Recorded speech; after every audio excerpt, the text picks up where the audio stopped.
Assalamualaikum warahmatullahi wabarakatuh. Bagaimana kabarnya anak-anak kelas 4 MUPAD hari ini? Semoga Allah senantiasa selalu memberikan kesehatan untuk kita semuanya.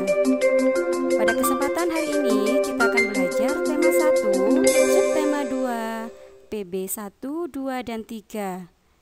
Kebersamaan dalam keberagaman. Pada pembelajaran hari ini, materi yang akan kita bahas yang pertama yaitu gagasan pokok dan gagasan pendukung. Yang kedua, keberagaman sosial, ekonomi, budaya, etnis, dan agama. Yang ketiga, indera pendengaran. Yang keempat, kerjasama dalam keberagaman. Yang kelima, formasi tarian Bungong Jumpa. Adapun tujuan dalam pembelajaran ini, yang pertama, siswa mampu mengidentifikasi gagasan pokok dan gagasan pendukung di setiap paragraf.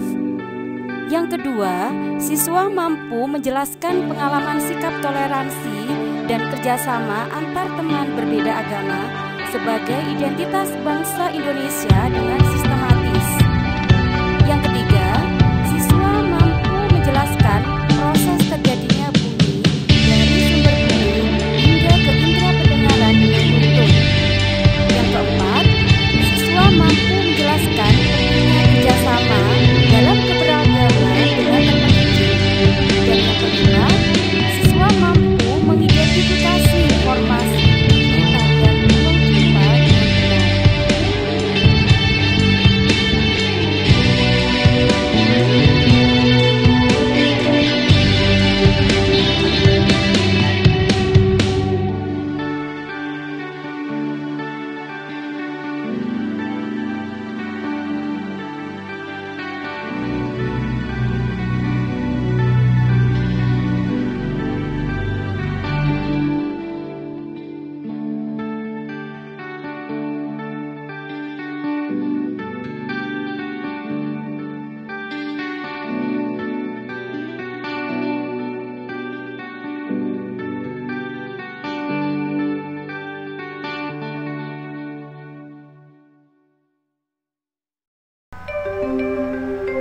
Untuk materi yang pertama yang akan kita bahas yaitu tentang gagasan pokok dan gagasan pendukung.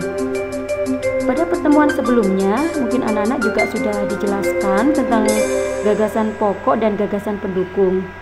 Supaya ingat dan lebih jelas lagi, di sini akan dijelaskan kembali supaya lebih paham lagi.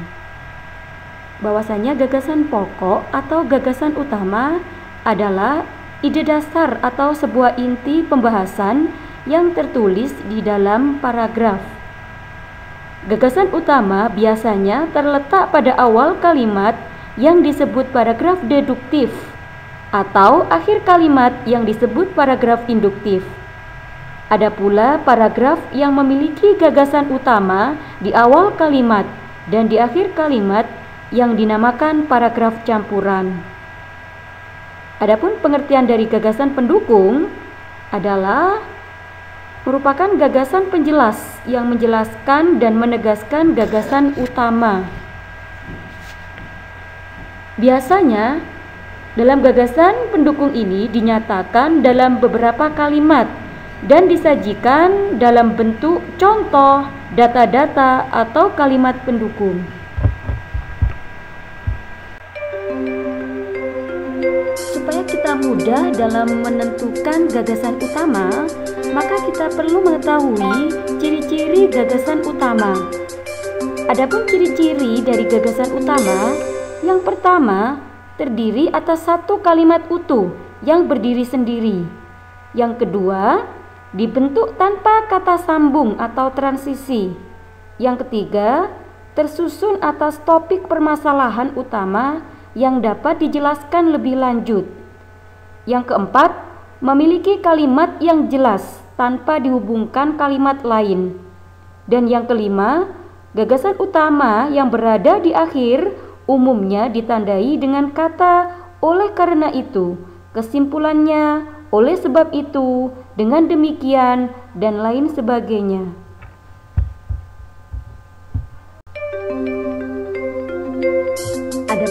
langkah-langkah dalam menentukan gagasan utama. Yang pertama, membaca dengan cermat. Yang kedua, mengetahui maksud isi bacaan. Yang ketiga, menemukan letak kalimat utama. Yang keempat, mengetahui gagasan utama. Karena gagasan utama adalah pokok dari bahasan sebuah paragraf, sehingga kita hanya perlu mengetahui apa yang dibahas dari paragraf. Jadi kita baca dengan cara memilah mana kalimat yang tidak menjelaskan kalimat lain.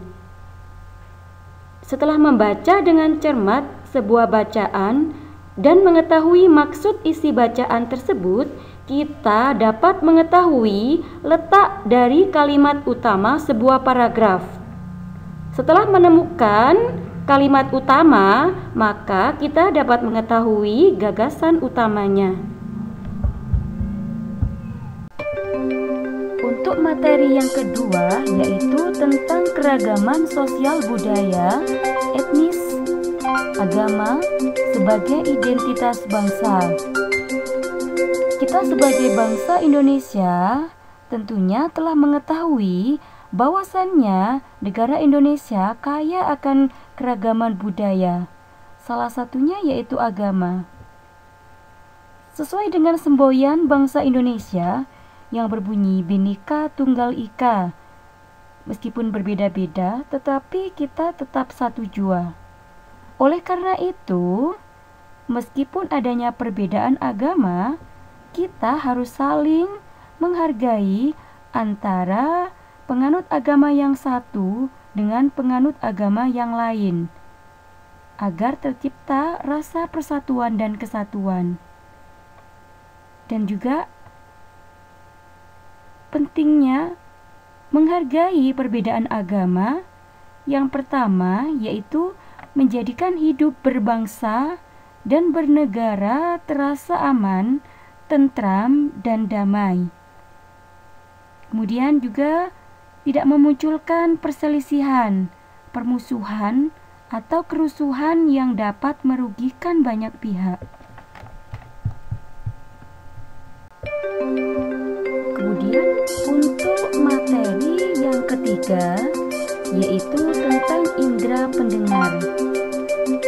Pada pokok pembahasan ini akan dijelaskan mengenai bagian-bagian telinga beserta fungsinya, kemudian cara kerja indera pendengar atau proses terjadinya bunyi dari sumber bunyi sampai ke indera pendengar.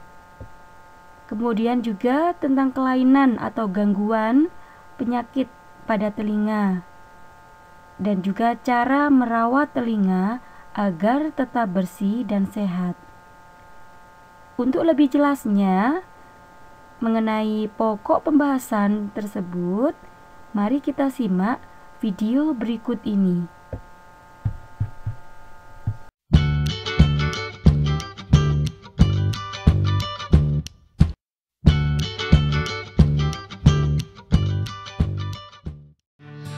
Selamat datang lagi di Pras Academy.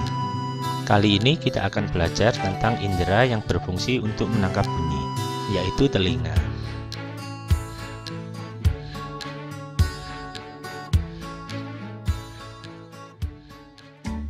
Manusia mempunyai dua pasang telinga yang terletak di samping. Sebenarnya yang bisa kita lihat hanyalah bagian luar dari telinga saja. Telinga sendiri sebenarnya dapat dibagi menjadi tiga bagian, yaitu bagian luar, bagian tengah, dan telinga bagian dalam. Telinga bagian luar terdiri atas daun telinga dan lubang telinga. Daun telinga ini berfungsi untuk menangkap gelombang suara. Lubang telinga fungsinya adalah sebagai jalan masuk bunyi ke dalam telinga. Telinga bagian tengah terdiri dari 1. Gendang telinga, tulang pendengaran, serta saluran eustachius. Gendang telinga merupakan selaput tipis yang paling peka terhadap suara. Tulang pendengaran ini terdiri dari tulang martil, tulang landasan, serta tulang sanggurdi. Saluran eustachius ini menghubungkan telinga bagian tengah dan rongga mulut. Saluran ini berguna untuk menyeimbangkan tekanan udara pada telinga bagian luar dengan telinga bagian tengah. Telinga bagian dalam terdiri dari rumah siput atau koklea. Di dalam rumah siput ini terdapat ujung saraf pendengar, 2 tingkap jorong, 3 tingkap bundar, dan yang keempat 3 saluran setengah lingkaran. Pada pangkal 3 saluran setengah lingkaran terdapat sakulus dan utriculus. Fungsinya untuk mengetahui gerak badan yang berfungsi sebagai alat keseimbangan. Bagaimana proses kita bisa mendengar? Terlebih dahulu kamu harus tahu bahwa bunyi-bunyian bisa sampai ke telinga kita melalui udara sebagai gelombang suara. Karena itu di luar angkasa kamu tidak akan bisa mendengar suara karena tidak ada udara di sana. Pertama-tama udara melewati lubang telinga menuju ke gendang telinga. Getaran gendang telinga kemudian ditangkap oleh tulang-tulang pendengaran dan disalurkan sampai mengenai tingkap jorong dan koklea. Akibat getaran tersebut, maka cairan limfa di dalam koklea akan ikut bergetar. Getaran dalam koklea akan ditangkap ujung saraf pendengar dan disampaikan ke otak. Kemudian otak akan memberitahu kita apa yang kita dengar.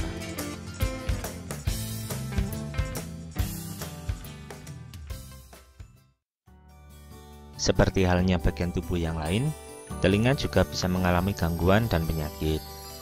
Contoh gangguan dan penyakit pada telinga yaitu tuli. Tuli yaitu berkurangnya kemampuan telinga untuk mendengar.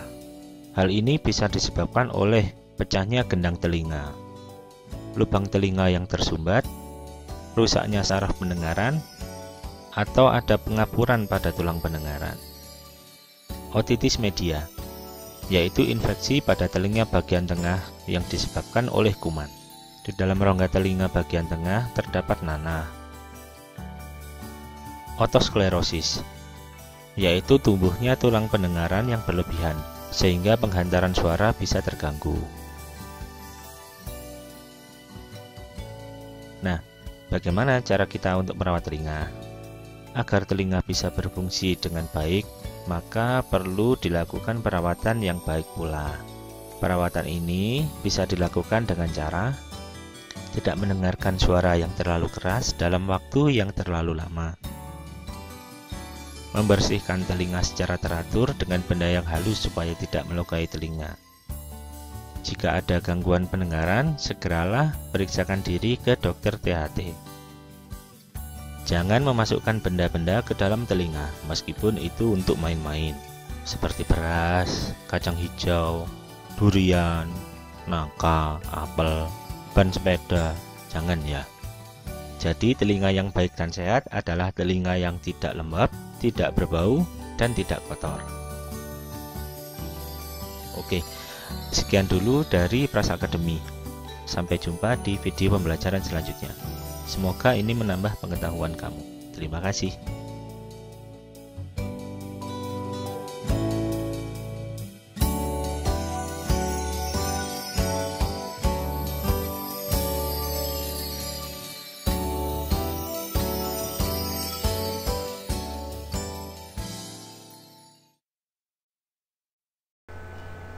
Untuk materi yang keempat, yaitu tentang kerjasama dalam keberagaman.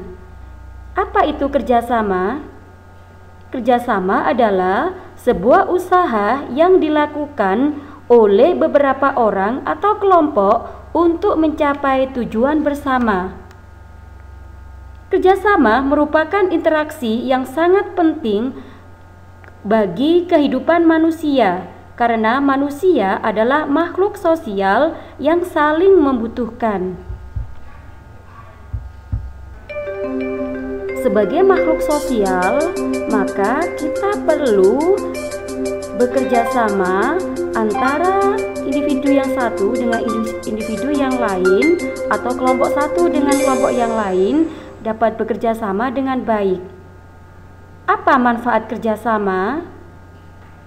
Kerjasama sendiri memiliki beberapa manfaat, antara lain yang pertama, cita-cita, target, tujuan, maupun keuntungan yang diinginkan akan lebih cepat tercapai. Yang kedua, memupuk dan menumbuhkan sikap semangat persatuan. Yang ketiga, pekerjaan yang sedang dihadapi akan menjadi lebih mudah. Dan yang keempat, pekerjaan yang sedang dihadapi akan menjadi lebih cepat. Bagaimanakah cara kita supaya bisa bekerja sama dalam keberagaman? Cara kita supaya bisa bekerja sama dalam keberagaman adalah dengan menghargai perbedaan dan menumbuhkan sikap toleransi. Sikap toleransi dan menghargai perbedaan merupakan perwujudan komitmen dalam menjaga persatuan. Sikap ini merupakan perwujudan dari sila ketiga pada Pancasila, yaitu Persatuan Indonesia. Pada materi yang kelima, yaitu tentang formasi gerakan tarian Bungong Jumpa. Kenapa di dalam gerakan tarian ini ada formasi? Supaya dalam tampilan gerakan tarian ini dilihat lebih indah, bagus, menarik.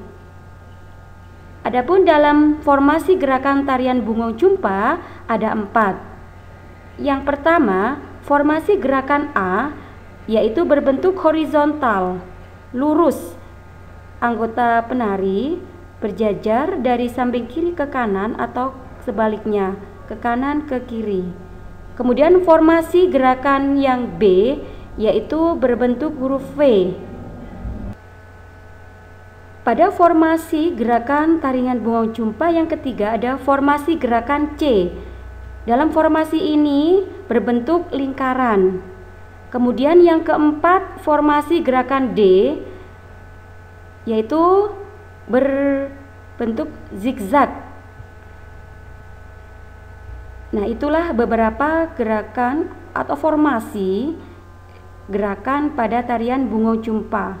Ada 4. Yang gerakan yang formasi A berbentuk horizontal. Yang kedua formasi gerakan B, yaitu berbentuk huruf V. Kemudian formasi gerakan C berbentuk lingkaran, dan formasi gerakan D berbentuk zigzag.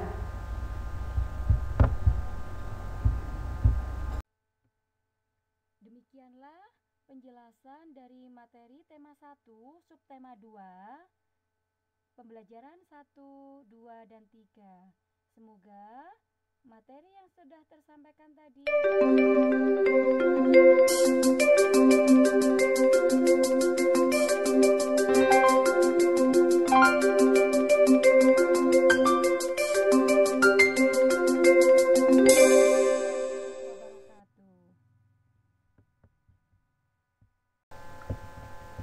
Nah, anak-anak, setelah kalian tadi mendengarkan penjelasan atau pemaparan materi-materi tadi, sekarang ada beberapa tugas yang perlu anak-anak kerjakan.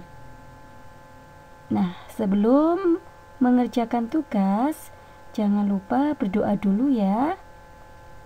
Anak yang pinter, anak yang hebat, anak yang berprestasi pasti mengerjakan tugasnya dengan penuh disiplin dan tanggung jawab. Semangat ya!